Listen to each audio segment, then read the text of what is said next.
어른 홍해파리가 어느 순간에 생체 시계를 거꾸로 돌려 다시 청춘으로 돌아간다는 겁니다. 요 기묘한 이 생물 발견도 우연히 일어났어요. 안녕하세요, 김흥빈입니다. 십장생이라고 다들 아시죠? 옛날부터 전해오는 오래 살고 잘 죽지 않는다는 10가지 꼽아볼까요?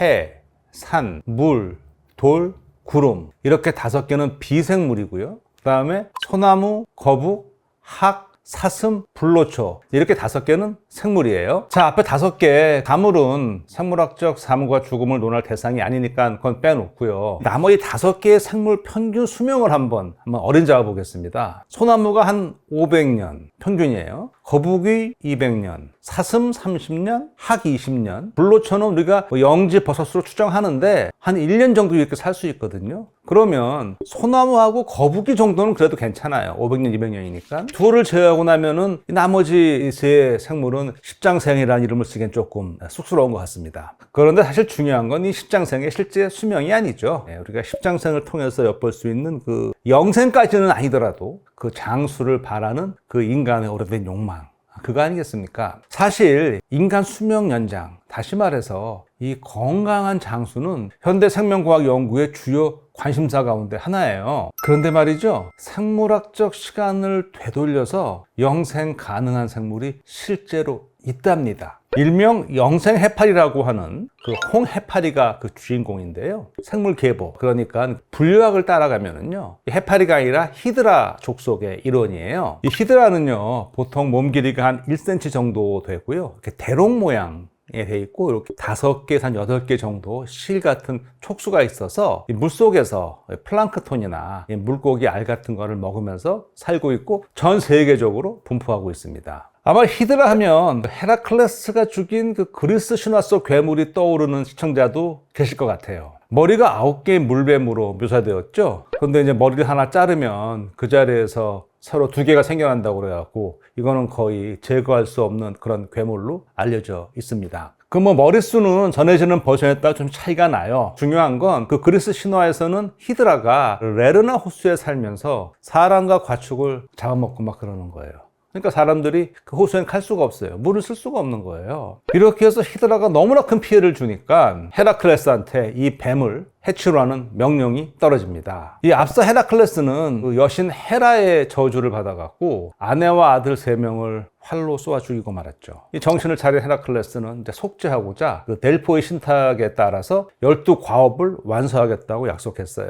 히드라 이야기는 헤라클레스의 12과업 중 2번째 이야기입니다. 19세기 미술가 구스타프 모로가 그린 헤라클레스와 레르나의 히드라라는 작품인데요. 여기서 지금 헤라클레스와 히드라가 싸움 직전의 모습을 보여주고 있어요. 화면 왼쪽을 보시면 헤라클레스가 머리에 사자 가죽을 쓴 채 몽둥이를 들고 뱀을 노려보고 있죠. 그리고 머리가 여러 개 달린 커다란 뱀은 머리를 꼭꼭 세우고 혀를 막 내밀면서 딱 또 바라보고 있어요. 이 바닥의 늪지와 그 기암 괴석은 이제 히드라가 사는 레르나 호수를 나타내는 것 같고요. 바닥에는 이제 히드라에게 희생당한 사람들이 써져 있습니다.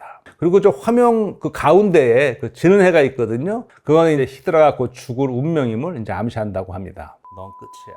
제가 이 이야기 중에 명화 얘기를 꺼낸 거는요, 그 신화 속 히드라처럼요, 홍해파리도 조직을 재생할 수가 있거든요. 근데 그 능력이 아주 탁월해요. 참고로 이 홍해파리의 학명은요, 트리포스시스 도니입니다. 요게 다 크면 한 5mm 정도 되고요. 유생, 그 새끼일 때는 1mm 정도밖에 안 돼요. 그리고 이 어릴 때는 촉수가 8개 있는데 다 자라면 무려 90개까지도 생긴다고 합니다. 진짜 흥미롭고 놀라운 거는요, 이 어른 홍해파리가 어느 순간에 생체 시계를 거꾸로 돌려 다시 청춘으로 돌아간다는 겁니다. 그 과학사에서 많은 발견이 그렇듯이 요 기묘한 이 생물 발견도 우연히 일어났어요. 1980년대에요. 이탈리아 한 대학 실험실에서 이제 홍해파리를 잡아다가 채취해다가 연구용으로 키우고 있었어요.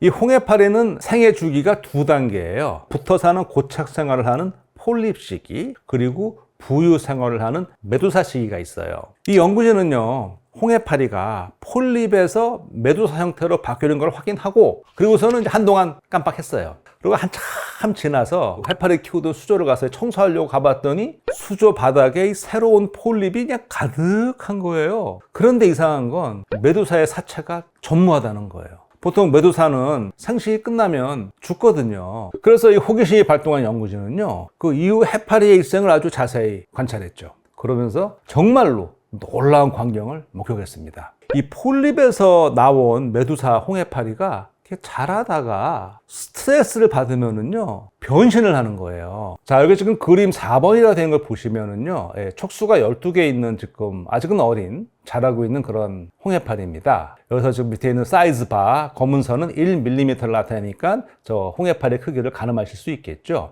그리고 그 옆에 있는 그림 5번에서는요 촉수가 16개가 됐어요. 성장을 한 거죠. 근데 이때 이제 변신을 시작했습니다. 여기서 지금 검은 선은 0.25mm입니다. 그리고 화살표 표시한 거는 지금 성숙하고 있는 성숙 중인 정소입니다. 자, 좀 더 시간이 지납니다. 이제 이렇게 되면요, 우리가 마치 옷을 뒤집어 입듯이 얘가 이 몸통 전체를 뒤집으면서 밖으로 있던 촉수를 안으로 끌어들이는 형태가 돼요. 그렇게 해서도 시간이 얼마 지나면 지금 그림 7A에 보시는 것처럼 이 어린 메두사가 생기는 거예요. 다시 어려지는 거예요. 그리고 얼마 지나면 얘네가 다시 폴립이 돼서 고착을 해요. 지금 7B는 고착한 다음에 3일 후의 모습을 보여주고요. 검은 선은 1mm를 나타냅니다. 이 상태로 시간이 지나면은요, 다시 그 폴립에서 메두사가 나오고 그 과정을 반복하는 거예요. 아니, 이런 그 마법 같은 일이 이게 어떻게 가능할까요? 이게 가능한 생물학적 이유를 한마디로 말씀드리면 바로 전환 분화를 하기 때문이에요. 그럼 전환 분화가 뭐냐? 쉽게 말해서요, 성체 세포가 다시 줄기세포로 돌아가서 다른 세포로 분화하는 걸 말해요. 2022년 저명학술지 미국 국립과학원 회보에 이 영생 홍해파리와 또 이런 능력이 없는 친척 홍해파리를 대상으로 전체 유전자 조성과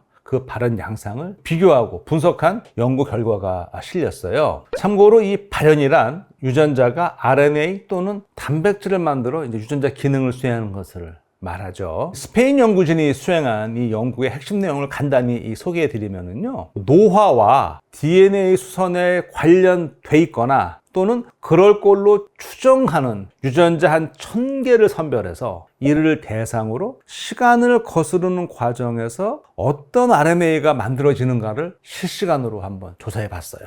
그 결과 두 가지 중요한 사실을 알게 됐습니다. 첫 번째로요, 폴리콤 그룹에 속하는 단백질 가운데 일부의 발현이 억제됐어요. 폴리콤 단백질이라는 거는요, 염색체 구조를 변화시켜서 특정 위치의 유전자 발현을 억제하는 단백질이에요. 그리고 두 번째로요, 이 만능성을 회복하는 유전자 발현이 활성화됨을 확인했어요. 바로 그거예요. 그 잃어버린 만능성을 다시 찾을 수 있게 그렇게 해주는 유전자 발현이 활성화된다는 것이죠. 신기하죠? 자, 여기서요, 홍해파리의 이 전환 분화 원리를 우리가 완전히 이해한다면 사람에서도 이 노쇠한 세포를 다시 줄기세포로 되돌려 이 젊고 건강한 새로운 세포를 만들어낼 수 있겠죠. 만약 그렇게 된다면요, 뭐 영생까지는 아니더라도 우리가 그 인간 노화의 좀 비밀을 풀어가는데 도움을 주고요, 고령화와 맞물려서 세계적으로 증가하고 있는 이 각종 퇴행성 질환 치료 연구에 굉장히 중요한 실마리를 제공할 것으로 기대가 됩니다. 이 홍해파리는요, 영생 해파리 말고 또 다른 별명을 가지고 있어요. 벤자민 버튼 해파리입니다. 혹시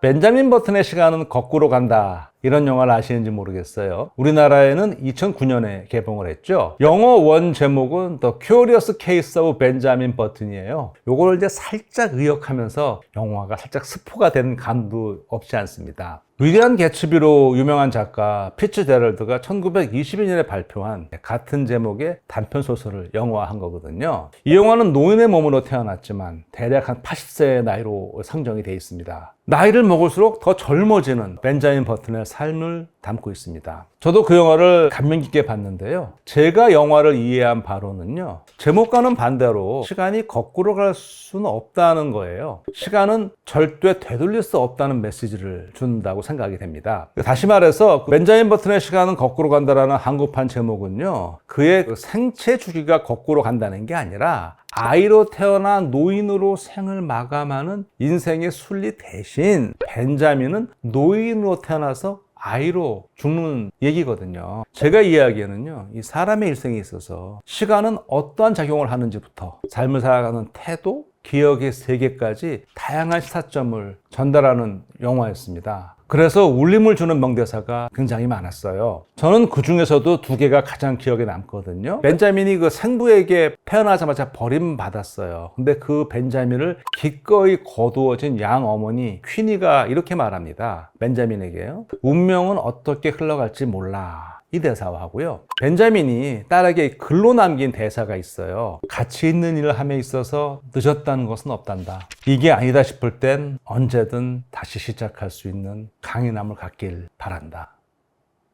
오늘의 응생물학이었습니다. 고맙습니다.